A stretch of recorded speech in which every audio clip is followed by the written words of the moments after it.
जी sir. देखिए, जल्लादी ज़ालिमों के जुल्म और जुर्म की जागीरदारी को ज़मींदोज़ करने का जो धर्म युद्ध है, वो संपूर्ण मानवता के लिए और मुल्क के लिए जो है वो उसकी बेहतरी के लिए, उसकी सुरक्षा के लिए बहुत ज़रूरी था। और हमारे सुरक्षा बलों ने श्री नरेंद्र मोदी जी की दूरदर्शी नेतृत्व और दूरअंदेश नीतियों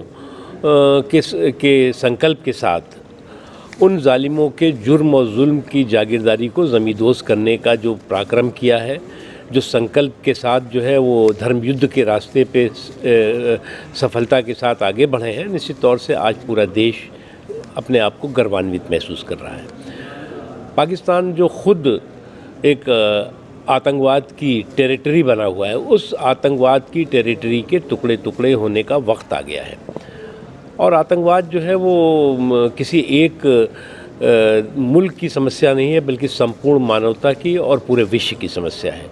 और कुछ लोग जो इस्लाम को सुरक्षा कवच बना करके इंसानियत को लहूलुहान करने की शैतानी हरकतों में लगे हुए हैं, वो इंसानियत के साथ साथ इस्लाम के भी दुश्मन हैं। और आज पूरी दुनिया जो है वो जिस तरह से दहशतगर्दों के ख़िलाफ़, आतंकवादियों के ख़िलाफ़ एकजुट होकर के एक स्वर से उनके ख़ात्मे के लिए एकजुट होकर खड़ी हुई है, इस बात को वो लोग जो लोग की दहशतगर्दी की उपज को अपना जो है वो राष्ट्रीय उद्योग मानते हों, दहशतगर्दों की सुरक्षा को अपना राष्ट्रीय एजेंडे के तौर से वो आगे काम कर रहे हों, तो निश्चित तौर से ये इस बात का प्रमाण है, इस बात का प्रतीक है कि पाकिस्तान में जो दहशतगर्द, आतंकवादी और आतंकवादियों के आका जो सुरक्षित तरीके से फल रहे हैं, फूल रहे हैं, पल रहे हैं, वो पूरे मुल्क के लिए जो है वो चुनौती है।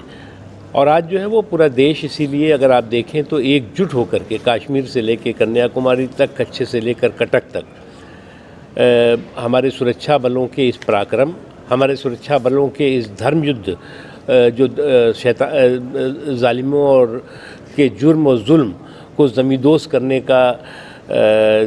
धर्म युद्ध है, उसके साथ खड़े हुए हैं।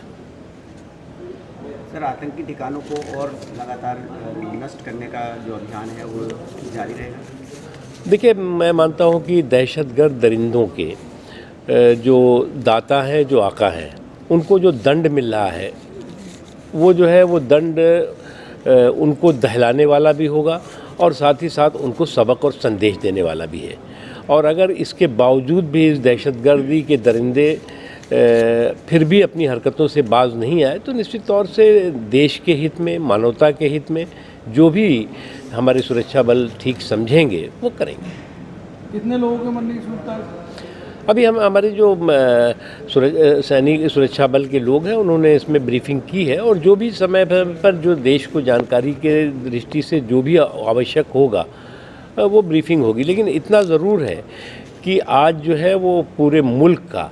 जो है वो नरेंद्र मोदी जी के नेतृत्व के प्रति जो है वो भरोसा